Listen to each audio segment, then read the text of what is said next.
Semakin banyak pilihan, semakin sedikit kebahagiaan. Paradoks pilihan. Video ini kita mulai dengan sebuah kisah sahabatku yang sangat kusayangi, Budi. Beberapa waktu lalu, ia mendapatkan pengalaman yang cukup menarik. Saat itu adalah hari musim panas yang terik, dan Budi ingin menyegarkan diri dengan es krim. Jadi dia berjalan ke toko terdekat untuk mendapatkan beberapa. Ini adalah rasa yang bisa dia pilih, coklat, stroberi, dan vanila. Pilihan dasar saja. Budi tidak peduli bahwa tidak ada banyak pilihan. Tanpa banyak ragu, dia memilih rasa stroberi karena dia menginginkan rasa buah yang menyegarkan. Es krimnya terasa enak, tapi tidak ada yang istimewa. Namun, Budi masih cukup puas dengan pilihannya. Seminggu kemudian, Budi mendambakan es krim lagi. Kali ini dia pergi ke toko lain, di mana mereka memiliki lebih banyak pilihan untuk dipilih. Itu bagus. Lebih banyak pilihan berarti dia bisa lebih akurat memilih rasa yang disukainya. Salah satu yang akan lebih dia nikmati dan mudah-mudahan akan sempurna untuknya. Namun, pilihannya kali ini tidak sesederhana itu. Budi tidak terlalu tahu mana yang paling dia sukai, jadi dia harus menganalisis dan membandingkan semua pilihan. Butuh beberapa menit baginya untuk memilih rasa, dan pada akhirnya, dia memutuskan untuk memilih es krim rasa stroberi lagi, karena itu pilihan yang aman tanpa resiko salah pilih sebab dia pernah merasakan varian tersebut. Rasanya enak, tapi tidak ada yang istimewa. Begitu pula dengan es krim dari toko pertama. Namun kali ini, Budi tidak senang dengan pilihannya. Kekecewaannya tak terukur dan hatinya hancur. Saya akan mengilustrasikan mengapa ini terjadi dengan grafik ini. Sumbu Y melambangkan kebahagiaan, dan sumbu X melambangkan jumlah pilihan. Kita dapat melihat dengan jelas bahwa ketika kita memiliki sangat sedikit pilihan, atau bahkan mungkin tidak ada pilihan, kemungkinan besar kita tidak bahagia. Dan sangat masuk akal mengapa. Misalnya, jika kita menginginkan pekerjaan, tetapi tidak ada yang tersedia, atau hanya ada satu tempat yang membuka lowongan, kita tidak akan merasa hebat. Sebaliknya kita akan merasa putus asa, karena kita tidak dapat memilih sesuatu yang lebih cocok untuk kita. Tapi saat kita mendapatkan lebih banyak pilihan, dan kita memiliki kemampuan untuk memilih di antara pilihan tersebut, kebahagiaan kita meningkat. Yang juga masuk akal. Kita tidak harus bekerja di tempat yang tidak kita inginkan. Sebaliknya, kita memiliki kemampuan untuk memilih apapun yang paling cocok untuk kita. Jadi, jelas memiliki pilihan itu baik. Tapi yang menarik, saat kita mendapatkan lebih banyak pilihan, kebahagiaan kita tidak terus meningkat. Sebaliknya justru menurun. Nyatanya, memiliki terlalu banyak pilihan untuk dipilih, bisa sama buruknya dengan tidak memiliki pilihan. Butuh beberapa menit baginya untuk memilih rasa, dan pada akhirnya, dia memutuskan untuk memilih es krim rasa stroberi lagi, karena itu pilihan yang aman tanpa resiko salah pilih sebab dia pernah merasakan varian tersebut. Rasanya enak, tapi tidak ada yang istimewa. Begitu pula dengan es krim dari toko pertama. Namun kali ini, Budi tidak senang dengan pilihannya. Kekecewaannya tak terukur dan hatinya hancur. Saya akan mengilustrasikan mengapa ini terjadi dengan grafik ini. Sumbu Y melambangkan kebahagiaan, dan sumbu X melambangkan jumlah pilihan. Kita dapat melihat dengan jelas bahwa ketika kita memiliki sangat sedikit pilihan, atau bahkan mungkin tidak ada pilihan, kemungkinan besar kita tidak bahagia. Dan sangat masuk akal mengapa. Misalnya, jika kita menginginkan pekerjaan, tetapi tidak ada yang tersedia, atau hanya ada satu tempat yang membuka lowongan, kita tidak akan merasa hebat. Sebaliknya kita akan merasa putus asa, karena kita tidak dapat memilih sesuatu yang lebih cocok untuk kita. Tapi saat kita mendapatkan lebih banyak pilihan, dan kita memiliki kemampuan untuk memilih di antara pilihan tersebut, kebahagiaan kita meningkat. Yang juga masuk akal. Kita tidak harus bekerja di tempat yang tidak kita inginkan. Sebaliknya, kita memiliki kemampuan untuk memilih apapun yang paling cocok untuk kita. Jadi, jelas memiliki pilihan itu baik. Tapi yang menarik, saat kita mendapatkan lebih banyak pilihan, kebahagiaan kita tidak terus meningkat. Sebaliknya justru menurun. Nyatanya, memiliki terlalu banyak pilihan untuk dipilih, bisa sama buruknya dengan tidak memiliki pilihan. Sekarang kita cukup membuka kunci ponsel, membuka aplikasi, dan mulai memilih di antara beberapa calon pasangan hidup kita. Beberapa dekade yang lalu, kita tidak memiliki kemungkinan ini.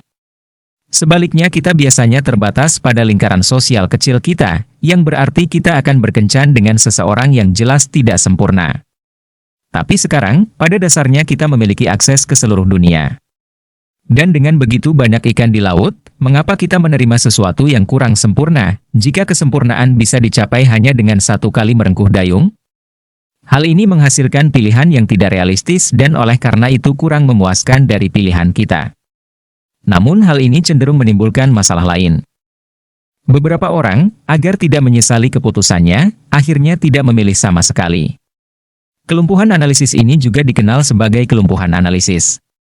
Ketika kita diberi banyak pilihan, dan kita tidak yakin mana yang terbaik untuk kita, kita cenderung membeku.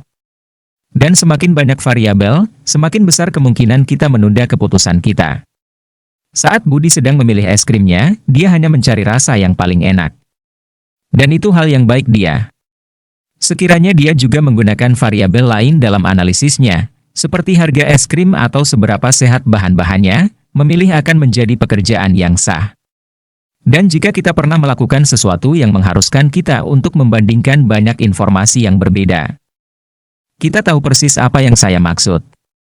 Kelumpuhan perbandingan misalnya, memilih rumah yang akan dibeli atau disewa. Kita harus membandingkan ukuran ruang, harga, lokasi, interior, infrastruktur di sekitarnya, dan lain sebagainya.